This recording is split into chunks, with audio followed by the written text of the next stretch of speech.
Selamat pagi umat yang dikasihi Tuhan. Selamat mengikuti ibadah doa pagi 10 hari.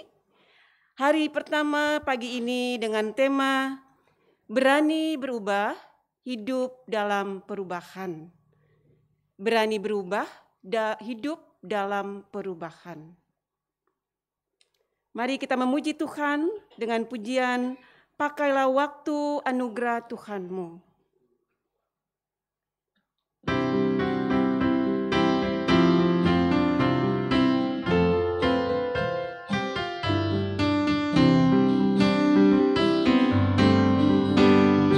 Pakailah waktu anugerah Tuhanmu, hidupmu singkat bagaikan kembang. Mana benda yang kekal di hidupmu, hanyalah kasih tak akan lekang. Tiada yang bakal di dalam dunia, segala yang indah pun akan lenyap. Namun kasih-Mu demi Tuhan Yesus sungguh bernilai dan tinggal kekal. Jangan menyia-nyiakan waktumu, hibur dan tolonglah yang berkeluh. Biarlah lampumu terus bercahaya, muliakanlah Tuhan di hidupmu. Tiada yang bakal di alam dunia, segala yang indah pun akan lenyap. Namun kasih-Mu demi Tuhan Yesus sungguh bernilai dan tinggal kekal.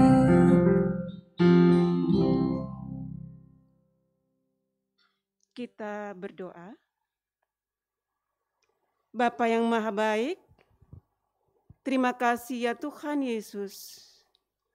Di pagi yang indah ini, Bapa boleh menghimpunkan kami anak-anak-Mu Tuhan untuk mengikuti ibadah 10 hari. Di hari pertama ini ya Tuhan, biarlah Roh Kudus mau memberikan kami kekuatan, hati yang baru di dalam kami mengikuti ibadah ini ya Bapa. Tuhan tolong kami mau berkarya di dalam setiap kami. Berkati ibadah kami Tuhan dari awal pertengahan hingga akhirnya. Hanya di dalam nama Tuhan Yesus Kristus kami berdoa dan mengucap syukur. Amin.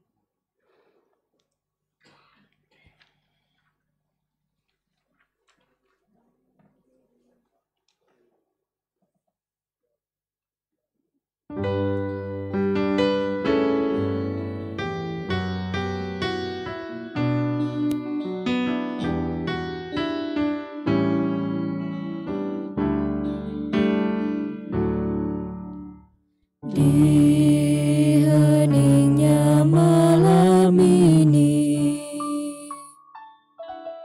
tulus dan rendah hati,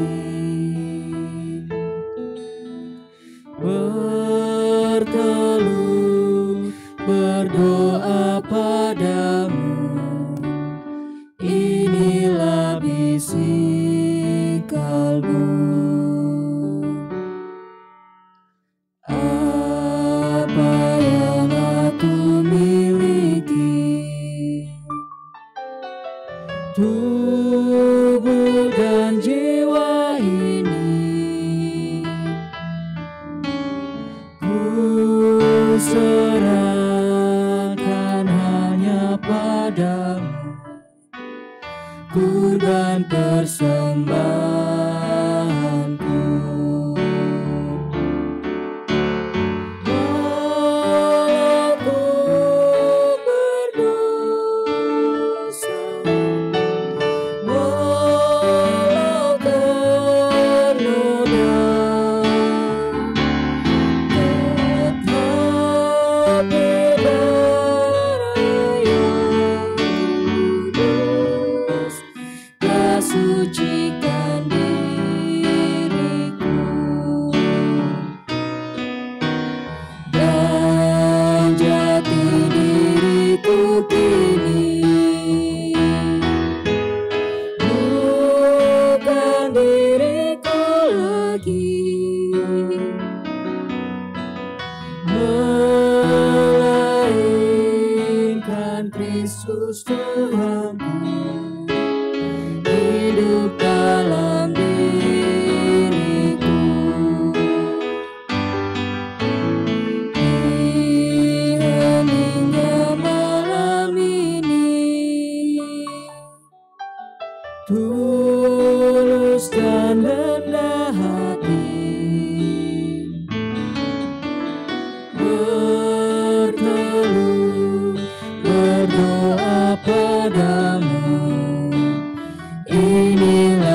serahkan hanya padamu, kurban persembahanku.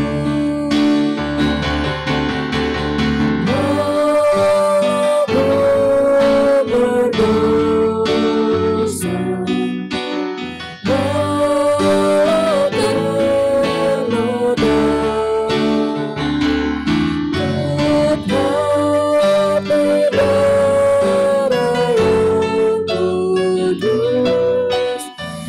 sucikan diriku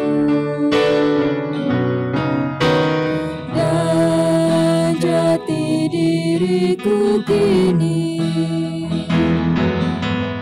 bukan diriku lagi, melainkan Kristus Tuhanku hidup dalam diriku.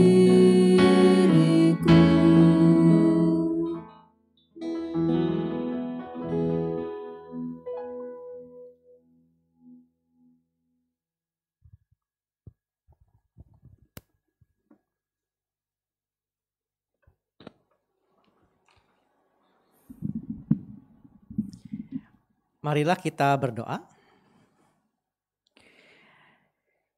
Allah yang hidup yang kami kenal di dalam Kristus, kami bersyukur di pagi hari ini dengan semangat baru, kami rindu untuk bersekutu dan mendapatkan sapaan dari sabda-Mu. Kiranya sapaan sabda-Mu menyegarkan kami dan memampukan kami berani untuk mengalami perubahan dalam hidup. Dalam Kristus Allah kami berdoa. Amin. Roma pasal 12 ayat 1 dan 2. Karena itu saudara-saudara, demi kemurahan Allah aku menasihatkan kamu, supaya kamu mempersembahkan tubuhmu sebagai persembahan yang hidup, yang kudus dan yang berkenan kepada Allah. Itu adalah ibadahmu yang sejati. Janganlah kamu menjadi serupa dengan dunia ini, tetapi berubahlah oleh pembaruan budimu, sehingga kamu dapat membedakan mana kehendak Allah, apa yang baik, yang berkenan kepada Allah, dan yang sempurna. Umat yang terkasih, saat ini kita akan merenungkan tentang sebuah tema, yaitu berani berubah, hidup dalam perubahan. Setiap kita hidup hadir dalam perubahan. Banyak hal terus berubah. Orang yang sakit dapat menjadi sembuh, yang sehat dapat menjadi sakit, orang yang sedang bekerja dapat tiba-tiba kena PHK, dapat mengalami perubahan tiba-tiba. Dengan adanya wabah saat ini, sekolah pun mengalami perubahan. Sekolah tatap muka yang biasa kemudian berubah menjadi PJJ, pembelajaran jarak jauh. Kemudian ketika adanya vaksin dan sekolah akan berencana dibuka, maka pembelajaran jarak jauh pun mengalami perubahan. Akan menjadi hybrid learning dan juga blended learning. Apa itu hybrid dan blended learning? Perpaduan antara tatap muka dan kemudian juga dengan pembelajaran jarak jauh. Artinya ada perubahan-perubahan yang bakal terjadi. Bukan hanya itu, kalau itu dalam contoh di sekolah, bagaimana dengan kehidupan kita? Dalam ibadah bergereja pun sama mengalami perubahan. Dulu ibadah di gedung gereja semuanya hadir, ketika wabah kemudian menjadi rekaman. Sudah rekaman berubah menjadi online. Live streaming. Udah live streaming berubah lagi mengalami perpaduan antara live streaming dengan sebagian yang hadir. Onsite dan campuran. Terus mengalami perubahan. Di antara perubahan itu kita dapat bingung. Mana yang harus diikuti, mana yang tak perlu diikuti. Mana yang seharusnya diubah atau tidak perlu diubah. Dan seringkali kita merasa bahwa mengubah diri itu tidak gampang. Dan mengubah diri itu sulit. Karena apa? Karena sudah nyaman dengan apa yang ada. Kemudian mengalami perubahan, kita sulit untuk mengalami perubahan. Pertanyaan yang mau kita gali pada kesempatan saat ini adalah, apakah kita harus senantiasa ikut arus, semua berubah, semua diikuti, atau mana yang harus kita ikuti? Paulus pernah menyampaikan di dalam suratnya kepada jemaat di Roma tentang perubahan diri. Paulus di dalam pasal 12 ayat 2 mengatakan, hendaklah kamu, janganlah kamu menjadi serupa dengan dunia ini, tapi berubahlah oleh pembaruan budimu. Jangan serupa artinya orang Kristen di Roma sudah mulai ikut-ikutan dengan budaya setempat. Budaya hedonisme yang dipandang sebagai pemuasan diri, hidup yang harusnya menyenangkan. Oleh karena itu orang-orang Kristen mengalami perubahan, seakan-akan nilai-nilai dunia seperti itulah yang harus diikuti. Roma adalah pusat dari kerajaan Romawi, sehingga percampuran budaya dan segala macamnya menjadi sebuah daya tarik dan godaan tersendiri. Kemudian banyak orang Kristen di Roma bingung, mana yang harus kami ikuti? Apakah kami harus mengubah banyak hal? Bolehkah kami ikut-ikutan? Atau menjadi orang Kristen pokoknya tak mau berubah apapun? Paulus menyampaikan, berubahlah dalam pembaruan budi. Apa itu budimu? Berubahlah oleh pembaruan budimu. Budi itu artinya knowledge. Knowledge artinya wawasan, pengetahuan, atau kognitif kita mengalami perubahan. Artinya ketika kehidupan kita, wawasan kita mengalami perubahan, harus punya dasar. Apa dasarnya? Adalah berubah itu sendiri. Berubah, bahasa Yunaninya metamorphein, yang kemudian dikenal dengan metamorfose. Artinya perubahan itu diharapkan bukan hanya perubahan bersifat kulit luarnya saja, tetapi di dalamnya menyeluruh. Paulus mau menyampaikan, setiap orang yang sudah menerima Kristus di dalam hidupnya harus mengalami perubahan besar. Perubahan besar artinya bukan hanya KTP-nya saja menjadi Kristen, tapi nggak pernah datang ke gereja. Kira-kira begitu. Metamorfen, ketika kita menerima Kristus, hidup kita harus senantiasa berubah meneladani Kristus. Bukan perubahan yang karena dipaksakan, tetapi karena sebuah panggilan, aku menerima Kristus, hidupku harus terus-menerus berubah. Jadi ada keseluruhan kehidupan kita berubah. Perubahan hidup itu bukan sekali, tapi terus-menerus. Dengan demikian juga Paulus mau menyampaikan, ya, kita diminta pun memiliki hikmat untuk membedakan mana yang baik, mana yang kehendak Tuhan, mana yang berkenan, dan mana yang sempurna. Sehingga apa yang baik menurut kita belum tentu baik menurut kehendak Tuhan. Sehingga apa panduannya yang harus kita ikuti dalam perubahan? Yang baik, kehendak Tuhan, yang berkenan, dan yang sempurna. Nah, ini seperti ada perubahan antara baik, berkenan, sempurna. Bukan baik, berkenan, sempurna menurut saya, tapi baik, berkenan, sempurna menurut Tuhan. Dari sini kita diminta bahwa orang Kristen harus senantiasa mengubah diri. Mengubah diri, meneladani Kristus. Enggak cukup hanya jadi orang Kristen yang baik, tapi jadilah orang Kristen yang berkenan kepada Allah. Dan yang kemudian menjadi orang Kristen yang sempurna untuk senantiasa menyempurnakan diri.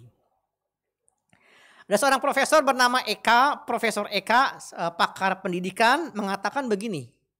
Seorang guru kalau dia sudah berhenti belajar, pada dasarnya dia sudah bukan lagi seorang guru. Jadi guru kalau dia tidak mau belajar lagi, maka dia sudah kehilangan panggilannya sebagai guru. Pendeta juga sama. Kalau ada pendeta yang tidak mau belajar mengembangkan diri, pada dasarnya si pendeta itu sudah bukan lagi pendeta. Bukan hanya soal jabatan, tetapi kesediaan untuk mengembangkan diri. Sama juga dengan penatua, sama juga dengan umat. Kapan terakhir kita mengikuti pembinaan-pembinaan? Dan apakah ketika kita mengikuti pembinaan itu adalah pembinaan yang dipaksakan karena terpaksa atau karena rindu untuk mengembangkan diri? Ini ada disebutkan perubahan karena terpaksa, dipaksa, atau sebuah kerinduan untuk mengembangkan diri. Tentu yang teman-teman dari kelas katekisasi wajib mengikuti, ya, ibadah online, PA, doa pagi. Maka mau tidak mau mereka mengalami perubahan. Yang enggak pernah mengikuti berbagai kegiatan online menjadi berubah mengikuti. Itu namanya perubahan karena paksaan. Nah sekarang kalau tidak ada paksaan, bagaimana? Seringkali di umat ada banyak hal yang lucu-lucu. Usul dong, masa di dalam waktu di awal-awal pandemi, masa dong di gereja ini tidak ada ibadah live streaming. Kemudian diadakanlah ibadah live streaming. Usul lagi dong, gereja itu sebaiknya ada PA secara online. Saya mengamati biasanya orang-orang yang usul seperti itu, satu kali pun dia pernah nongol di dalam PA wilayah. Jadi agak aneh, usul minta diadakan PA wilayah, tapi nggak pernah nongol sekalipun dia PA wilayah secara online. Aneh. Itu artinya perubahan itu bukan dalam perubahan kesadaran, tapi hanya karena perubahan ikut-ikutan atau karena paksaan. Perubahan yang diminta oleh Paulus adalah perubahan karena sebuah kerinduan. Saya mau berubah untuk senantiasa meneladani Kristus terus menerus. Seorang Kristen yang tidak mengalami perubahan pada dasarnya adalah orang Kristen yang kadaluarsa. Atau orang Kristen yang hanya pakaiannya saja Kristen, KTP-nya saja Kristen. Tapi kehidupannya jauh dari perubahan. Umat yang dikasihi Tuhan, sudahkah kita sebagai orang Kristen rindu untuk senantiasa diisi, dicas, dikembangkan lagi. Sehingga PA wilayah, PA gabungan, doa pagi, atau ibadah online.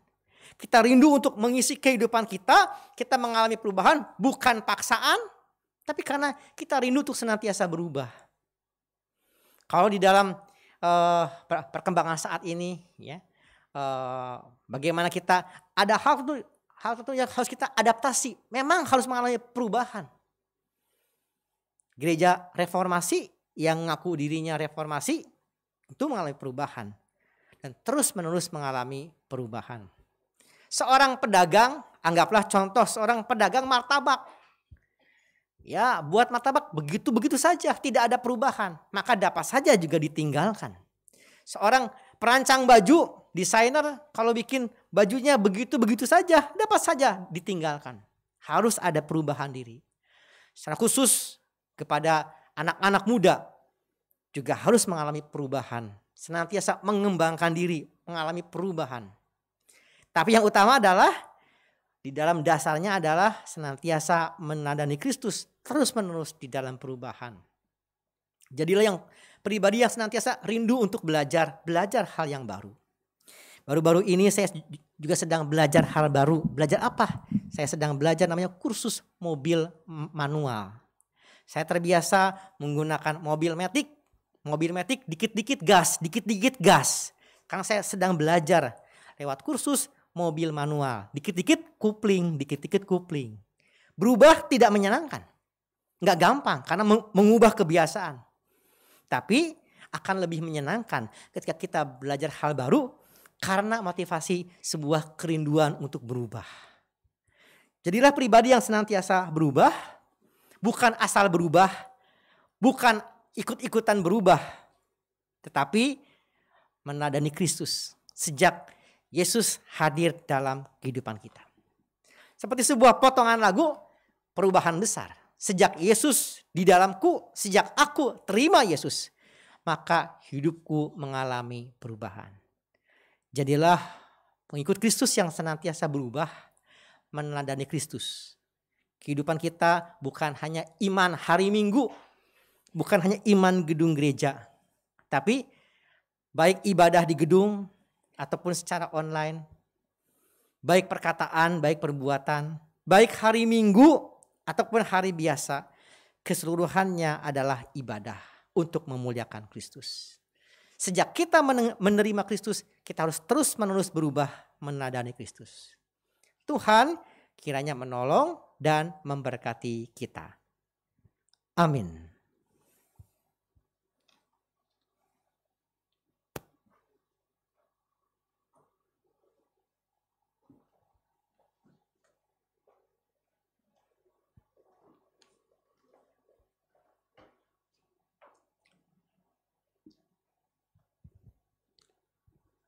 Mari kita berdoa.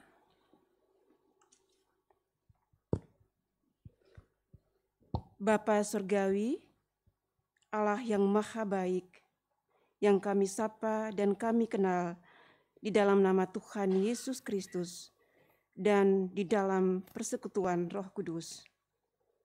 Saat ini kami berdoa untuk pelaksanaan ibadah 10 hari ya Bapa, yang pada hari ini adalah hari pertama. Tuhan tolong kami, begitu juga umat-Mu ya Bapa. Ajaklah kami semua Tuhan untuk selalu mau berpartisipasi di dalam ibadah 10 hari ini, agar kami senantiasa boleh dimampukan, dikuatkan di dalam menjadi anak-anak Tuhan yang mengikuti Engkau ya Bapa. Bapa Surgawi, kami juga berdoa Tuhan untuk pelayanan Majelis Jemaat GKI Sumbawa II dan para aktivis gereja di masa-masa pandemi ini, di mana ditemui banyak kendala dan keterbatasan di dalam kami menjalankan tugas-tugas pelayanan saat ini. Kami mohon pertolongan dan penyertaan Tuhan agar kami tetap tabah dan penuh sukacita di dalam kami menjalankan tugas-tugas pelayanan kami. Bapa Surgawi, kami berdoa untuk bangsa dan negara. Tuhan sertai dan berkati setiap usaha pemerintah di dalam mengatasi penyebaran virus corona yang saat ini masih menjadi ancaman untuk kesehatan kami semua. Sebagai warga negara yang baik, ingatkan kami agar kami selalu mau mematuhi peraturan dan hidup mengikuti protokol kesehatan yang sudah ditetapkan. Kami mendoakan usaha pemerintah yang saat ini sedang gencar melaksanakan vaksinasi massal bagi seluruh masyarakat.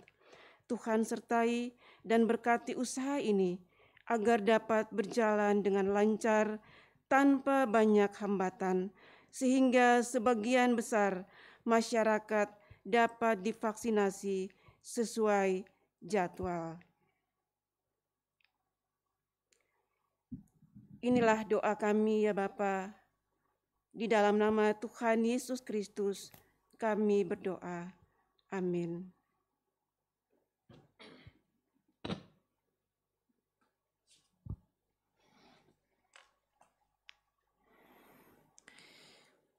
Ya Tuhan, kami hendak berdoa untuk umat yang sedang bergumul dalam sakit atau pemulihan.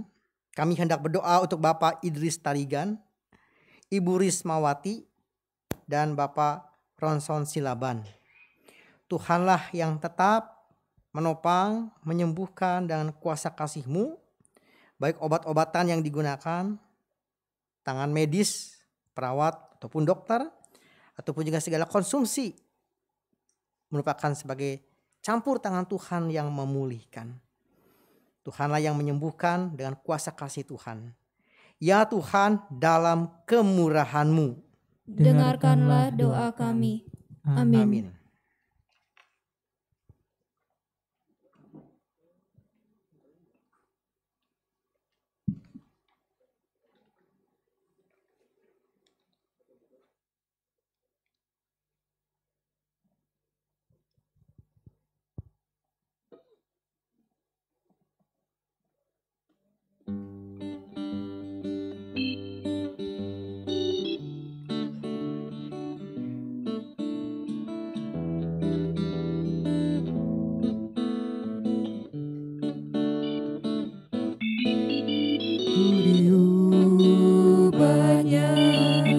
Saat ku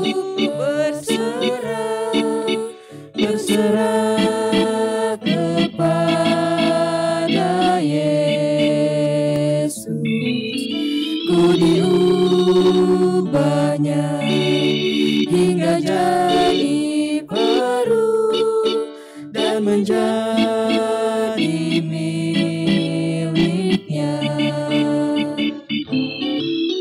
Kegemaran lama telah lenyap dan yang baru lebih berkenan. Ku diubahnya saat ku berserah dan menjadi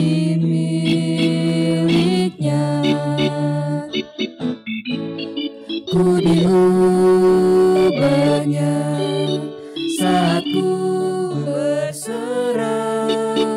berserah kepada Yesus.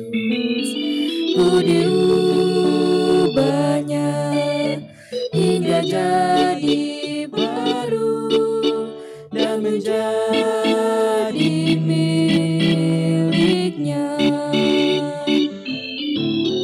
Kegemaran lama telah lenyap dan yang baru lebih berkenan. Ku diubahnya saat ku berserah dan menjadi miliknya.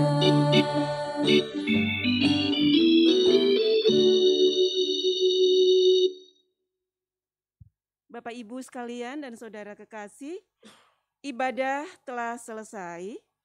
Terima kasih untuk kehadiran kita semua di pagi hari ini.